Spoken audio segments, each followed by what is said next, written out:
C'est l'heure de l'invité sport. À présent, on va recevoir Henri Akodo, qui est le responsable de Afrique Express Sport.net. Bonsoir Henri Akodo. Bonsoir Samuel, bonsoir à nos amis téléspectateurs. Avec vous, on parlera donc du CHAN 2021, les éperviers qui ont été éliminés à 2 doigts des quarts de finale. Nous serons du côté également de la CAF pour faire le point sur les candidatures validé ou non pour la présidence. Et puis l'Angleterre, Tuchel qui rebondit à Chelsea en quête de certitude.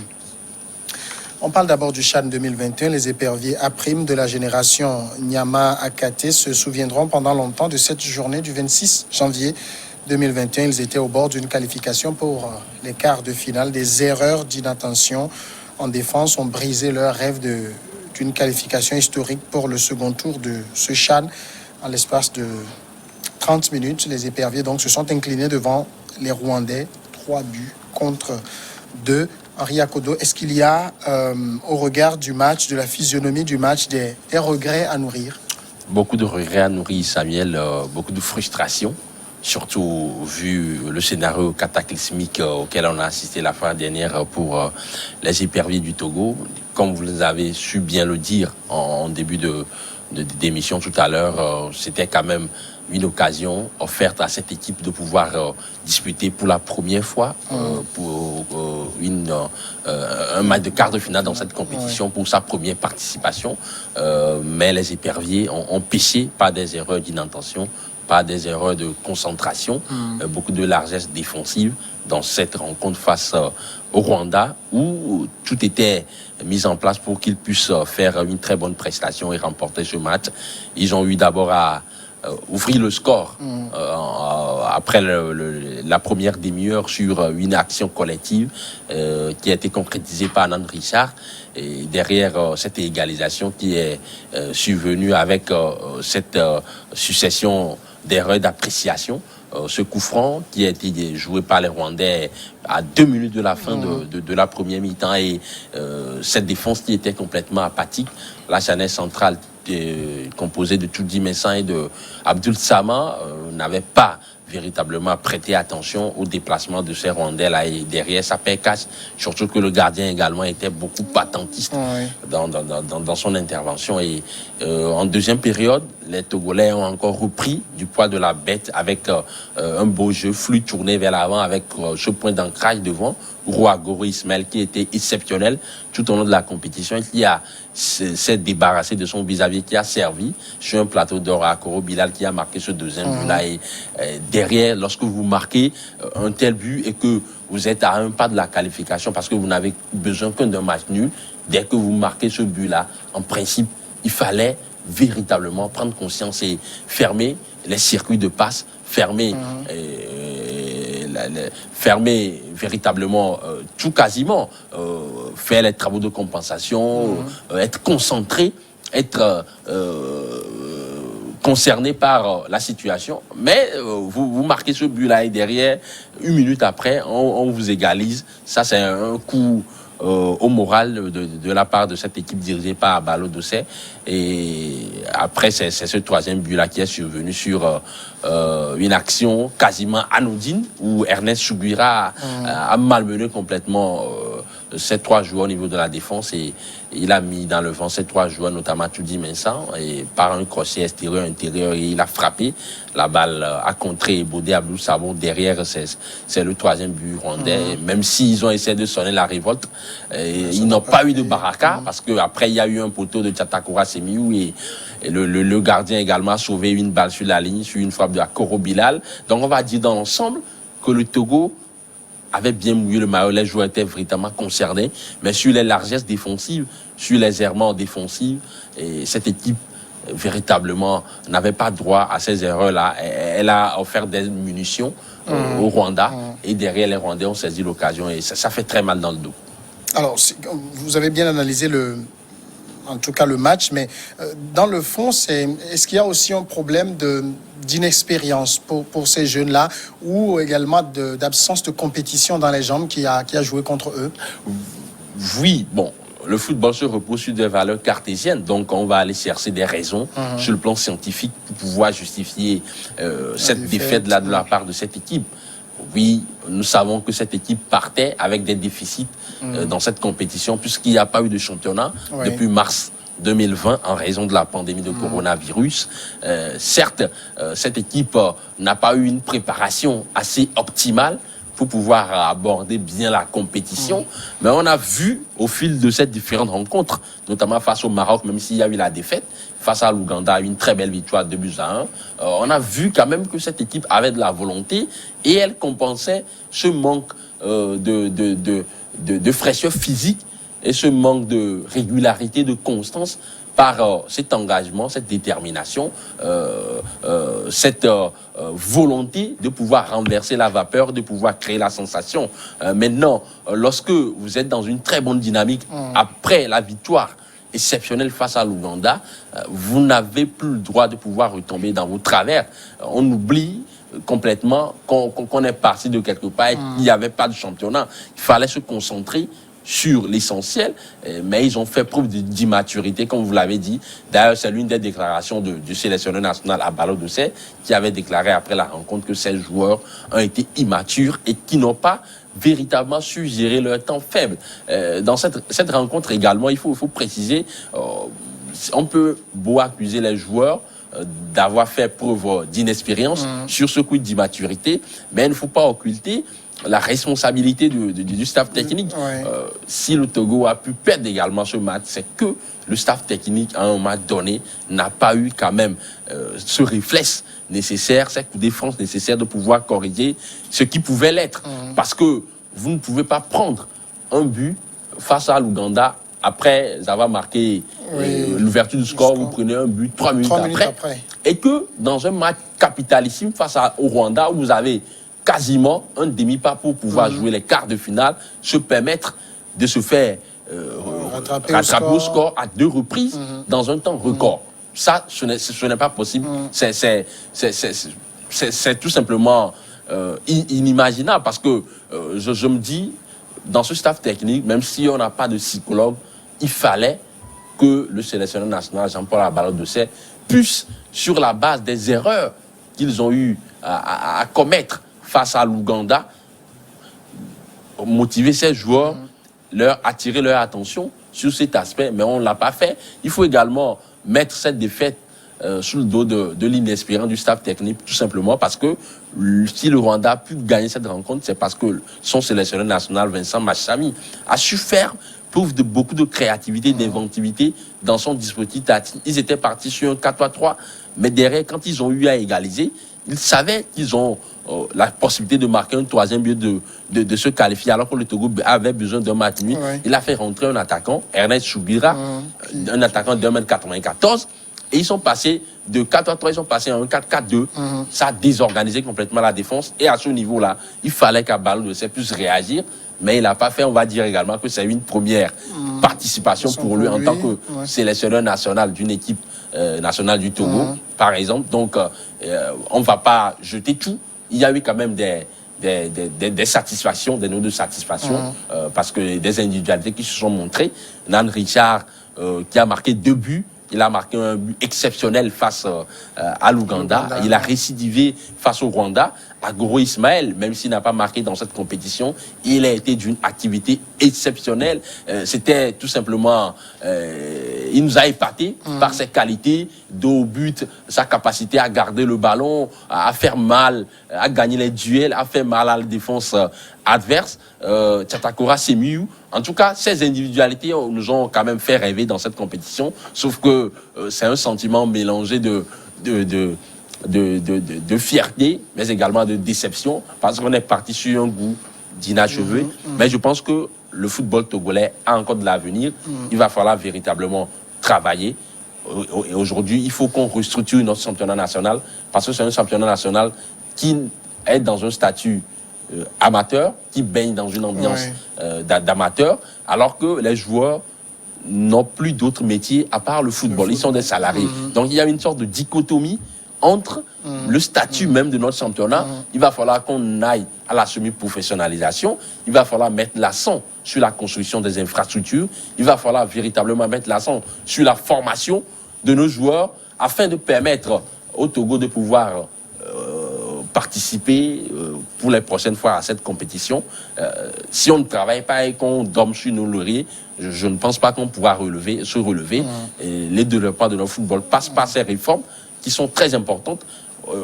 Il faut également dire qu'à court terme, ces joueurs-là, en tout cas certains de ces joueurs qui ont rayonné dans cette compétition, doivent indubitablement intégrer notre sélection A, puisqu'ils ont prouvé également qu'ils ont des choses dans leur trip et qui peuvent participer à la renaissance de notre football togolais qui est en pleine déliquescence. Justement, c'était la question que j'allais poser. Quand on regarde le match, c'est vrai que les éperviers sont éliminés, rentrent à la maison, mais il y a des choses à construire avec ces garçons. Bien évidemment, il y a des choses à construire avec ces garçons. Quand on voit un peu le jeu chatoyant, fluide qu'ils ont eu à produire, même s'il reste quelques petits détails à régler, quand on voit un peu le pressing positionnel, parfois le pressing ciblé qu'ils ont eu à exercer sur les adversaires, quand on regarde un peu cette complicité-là entre les joueurs, en tout cas au niveau de l'animation offensive, ça a été exceptionnel. Nan Richard et Tatakura Semiou qui se retrouvaient dans un mouchoir de poste. Ça, ce qui voudrait dire que ce sont des joueurs qui ont de la valeur technique. En tout cas, les joueurs togolais intrinsèquement, ce sont des joueurs qui ont de la qualité technique. Ils sont puissants, ils sont virevoltants, mais il va falloir véritablement construire avec cette équipe, compter avec cette génération. Il y a certains qui méritent de figurer sur la prochaine liste de la convocation de Claude Leroy en mars pour les éliminatoires de la Coupe d'Afrique 2021. Même si le Togo est éliminé, pour les 2 prochaines rencontres qui arrivent, il va falloir véritablement faire confiance à certains de ces jeunes joueurs-là pour préparer les échéances futures, notamment les éliminatoires de la Coupe du Monde 2022 qui vont démarrer en juin prochain. Le Togo fera un voyage à Dakar pour affronter le Sénégal. Nous sommes dans une poule assez compliquée avec le Sénégal, le Congo, la Namibie. Mais je pense que la reconstruction passe également par cette régénérescence de notre effectif de la sélection nationale, puisque ces jeunes-là frappent véritablement à la porte de cette sélection. En tout cas, le Togo peut retrouver ses lettres de noblesse. La sélection nationale, j'allais dire, peut retrouver son lustre d'antan si véritablement on se remet en cause et qu'on travaille en conséquence pour que ces jeunes-là puissent intégrer également cette sélection nationale. D'ailleurs, Claude Leroy lui-même était au Cameroun pour suivre ces garçons et donc c'est ce qu'il doit faire désormais. Passons au second sujet, les candidatures du Mauritanien Ahmed Yahya et du Sud-Africain Patrice Motsepe à la présidence de la Confédération africaine de football, la CAF, ont été validées par la FIFA. Après examen complémentaire, a-t-on appris mercredi, ils rejoignent le Sénégalais Augustin Senghor et l'Ivoirien Jacques Anouma pour l'élection prévue le 12 mars à Rabat, au Maroc. Petite question d'éclaircissement, Henri Akodo, est-ce que c'est à la FIFA de valider des candidatures pour un poste de présidence à la CAF? Samuel, clairement non. En tout cas, dans les statuts de la Confédération africaine de football qui prévoit l'organisation des élections à la présidence de cette institution, il n'est nullement pas inscrit dans ces statuts que la FIFA a son droit de regard, a son mot à dire dans la validation des candidatures à cette élection. Quelle a été notre surprise de voir qu'après, véritablement, les travaux de la commission de gouvernance, qui est une commission indépendante de la Confédération africaine de football, qui a compétence, qui a prérogative à valider ou pas les candidatures, et cette commission a eu à tenir ses travaux en début janvier. Et le 7 janvier, ils ont rendu leur verdict, un premier verdict, en validant les candidatures de Jacques-Daniel Bernard Anouma, l'Ivoirien, et de Augustin Senghor, l'actuel président de la Fédération sénégalaise de football. Et cette commission a poursuivi en disant que les 2 candidatures, notamment celle de Patrice Motsepe et de Ahmed Yahya, souffraient de certaines irrégularités et qu'ils ont besoin d'autres informations complémentaires afin de pouvoir valider ces candidatures. Et ils ont prévu une audience avec ces 2 candidats-là, le 28 janvier, c'est-à-dire hier, pour pouvoir véritablement voir s'ils peuvent valider ou pas ces candidatures. Quelle a été, en tout cas, ma surprise personnellement, de constater que la FIFA, après la conclusion des travaux faits par la commission de gouvernance de la CAF, la FIFA a envoyé un courrier à la CAF pour préciser qu'elle a compétence à valider les candidatures à cette élection et que véritablement... Elle a cette compétence, pour quel motif Parce que tout simplement, la FIFA estime que, en tout cas, le président de la Confédération africaine de football est de facto vice-président de la Fédération internationale de football association. Et donc, sur cette base, la FIFA estime qu'elle a compétence à pouvoir valider une candidature pour la présidence de la CAF. Et la FIFA a été soutenue par le président par intérim de la CAF, le Congolais Constant Omari Selemani, qui a tenu une réunion avec son comité d'urgence et pour dire que la FIFA a son mot à dire. Et derrière, qu'est-ce qu'on a constaté? Ils ont constitué les travaux de cette commission de gouvernance.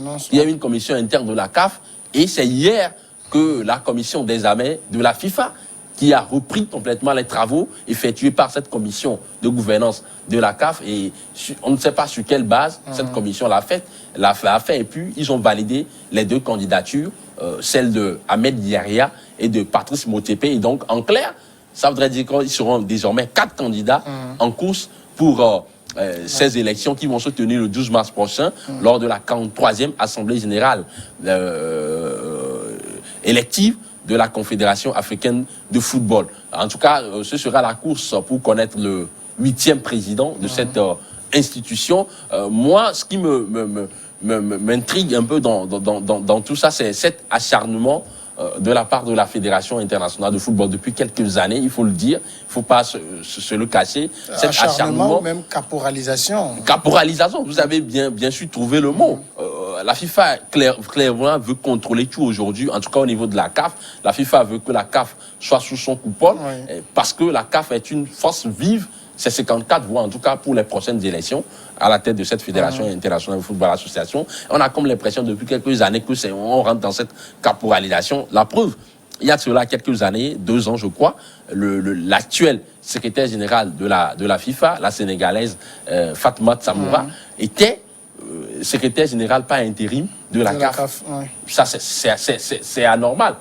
Quand on regarde un peu ce qui se passe, scrute un peu ce qui se passe dans cet environnement, je me dis, il va falloir véritablement que les Africains puissent prendre conscience et fassent preuve de beaucoup de solidarité pour que la FIFA ne vienne pas nous imposer ce qu'on doit faire. D'ailleurs, le président de la commission de gouvernance de la CAF, le maître Brice Ouabi, qui est un juriste de haut niveau, c'est un Ivoirien qui a déjà siégé au niveau du tribunal arbitral des sports, a pesté contre cette manière de faire de la FIFA, de venir consécuter les travaux effectués par cette commission. En tout cas, elle reste quand même aujourd'hui l'instance fêtière. Je ne pense pas qu'il y ait dans ce bureau exécutif aujourd'hui quelqu'un qui puisse hausser le ton et aller contre la décision de la FIFA. Je pense que ces élections vont se passer. En tout cas, on va constater ce qui va advenir. Mais pour l'instant, il faut dire que ce sera une grosse concurrence entre ces 4 candidats parce que Jacques-Daniel Bernard Anouma, c'est quand même un vieux de la vieille, ancien président de la Fédération ivoirienne de football, ancien membre du comité exécutif de la CAF, ancien membre du comité exécutif de la FIFA. Il a le soutien de 4 fédérations déjà, notamment la Fédération togolaise de football, la Fédération nigérienne de football, la Fédération béninoise de football et bien évidemment sa fédération de tutelle, la FIF. Il a le soutien du président de la République, son Excellence Alassane Dramane Ouattara, qui a instruit son ministre des Affaires étrangères, Ali Koulibaly, de pouvoir activer tous les réseaux nécessaires pour que Jacques-Daniel Bernard Anouma puisse être le prochain président de la CAF. Il y a également Maître Augustin Senghor, actuel président de la Fédération sénégalaise de football. Il est le président depuis 2009, qui a également son mot à dire dans cette élection. Ahmed Diarra, c'est le plus jeune, 44 ans, actuel président de la Fédération mauritanienne de football, qui est très proche d'Ahmad Ahmad. Patrice Motsepe, le milliardaire sud-africain. Donc, c'est dire que cette élection, elle sera très compliquée pour ces 4 candidats. Mais hier, il s'est passé un fait qui n'est pas à occulter.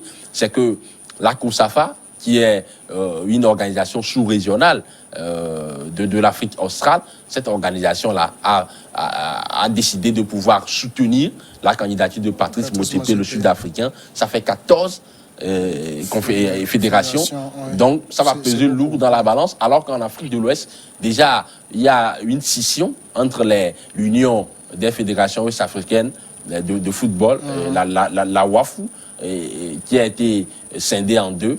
Il y a la zone B, il y a la zone A, alors qu'on a déjà 3 candidats dans cette zone. Est-ce que cela ne va pas amenuiser un peu les chances de nos frères de l'Afrique de l'Ouest pour briguer ce poste-là? Voilà un peu certaines inquiétudes, mais vivement que ces élections puissent se passer dans la transparence totale et que le meilleur gagne pour redorer le blason du football africain qui est véritablement en perte de vitesse. Alors, ça veut dire, si je dois résumer, c'est qu'on a, j'allais dire, 2 candidats régulièrement validés par la commission de la CAF, qui sont Jacques Anouma et Augustin Senghor. Effectivement. Et puis, on a 2 candidats de la FIFA. Effectivement, si on veut faire l'analyse, si on veut lire entre les lignes, effectivement, puisque la validation de ces 2 candidatures, notamment de Patrice, de Jacques Anouma et de Maître Augustin Senghor, ne souffre d'aucune contestation, bien évidemment parce qu'elle respecte un peu les normes, les règles et les statuts en vigueur au niveau de la CAF, parce que c'est la commission de gouvernance qui a effectué les travaux. Alors que les 2 autres candidats, aujourd'hui, en tout cas, la commission de gouvernance n'est pas allée au bout de ses travaux. C'est la FIFA qui a validé leur candidature. On peut dire, à juste titre, que ce sont des candidatures suscitées et qui viennent de la FIFA. Est-ce que cela va influencer sur le vote? On va attendre de voir. Dernier sujet, l'Angleterre maintenant. Chelsea a officialisé mardi l'arrivée à sa tête de Thomas Tuchel qui rebondit 1 mois à peine après avoir été congédié sans ménagement du Paris Saint-Germain dans une équipe ambitieuse mais qui aura besoin de son expérience et sa poigne.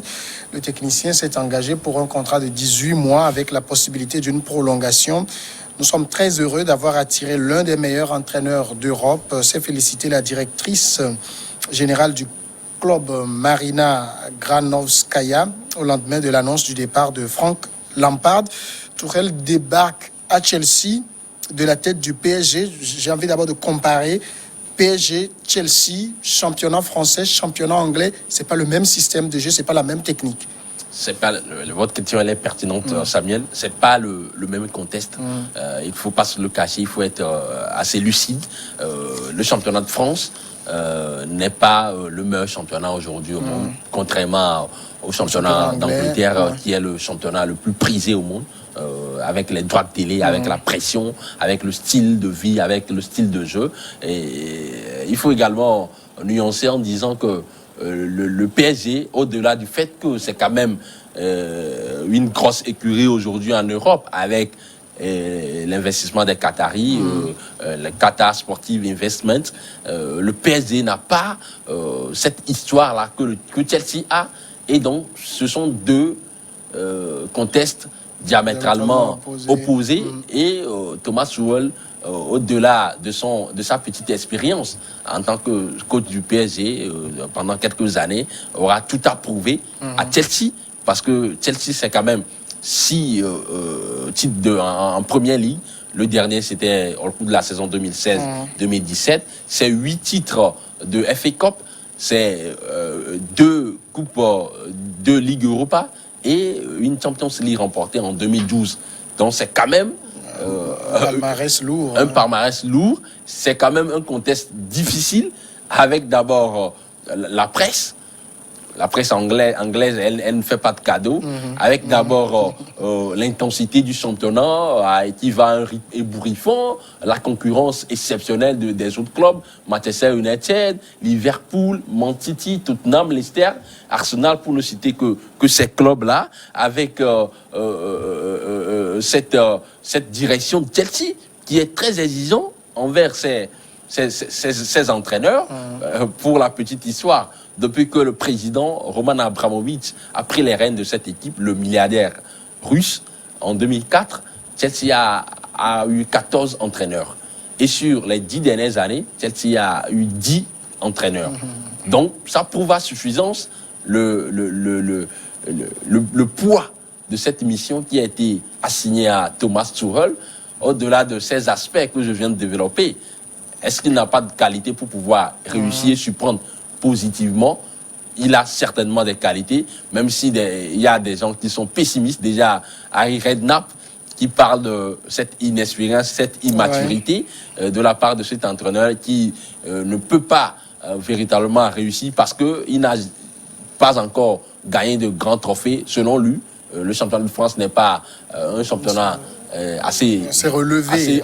Assez relevé. Ce n'est pas faux. Ce n'est pas faux, mais quand on voyage un peu dans l'histoire et quand on s'interroge, Arsène Wenger, quand il avait débarqué à Arsenal en 96, on avait dit Arsène Pou. Arsène Pou. Parce que Arsène Wenger, c'était Monaco, après c'était le Japon.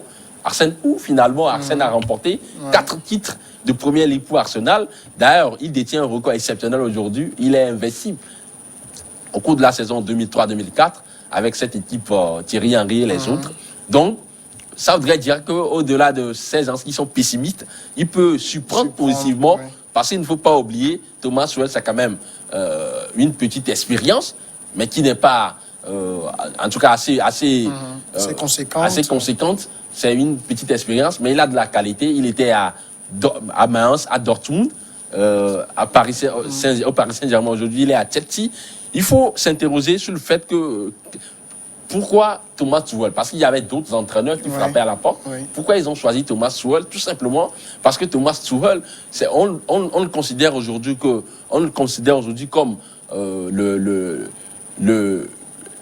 il est plus proche de Jürgen Klopp dans le style. C'est un entraîneur germanique comme Jürgen Klopp. D'ailleurs, il a pris la succession de Jürgen Klopp à Mayence avant de prendre sa succession à Dortmund. Dans le style, c'est quelqu'un qui veut produire un football, laisser tourner vers l'avant.